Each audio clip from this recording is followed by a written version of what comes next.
Hey guys, today I'm going to show you how to animate any object along a custom path in DaVinci Resolve. With your clip in the timeline, head over to the Fusion tab. Then with the Media in Node selected, click on the Paint node. At the top of the screen, find Polyline Stroke and click on it. Let's say we're traveling from Canada to Australia. I'll draw a line to create the animation. You'll notice white lines appearing as you draw the path. With the Paint node selected, go to the Inspector panel. First, I'll change the color to red.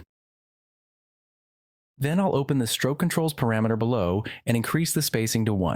Now you can see we have a dotted line instead of a solid one. Next, we need to animate the path. Go to the start of the clip, click the keyframe icon for the right-on parameter, and set it to 0. Next, go to the point where you want the animation to end and set the right-on value to 1.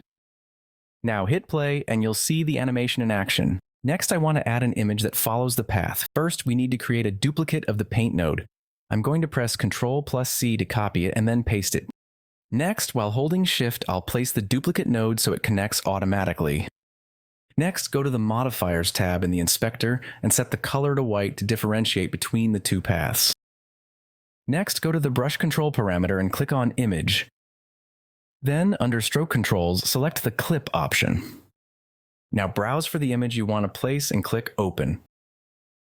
Then, I'll place the cursor at the start of the clip and set the end value in the right-on parameter to 0.001. Also make sure to set the spacing to 0.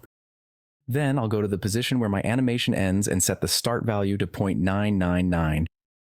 Then I'm going to go to the start of the clip and slightly increase the image size so that it's visible to us. Now let's hit the play button to check out our animation.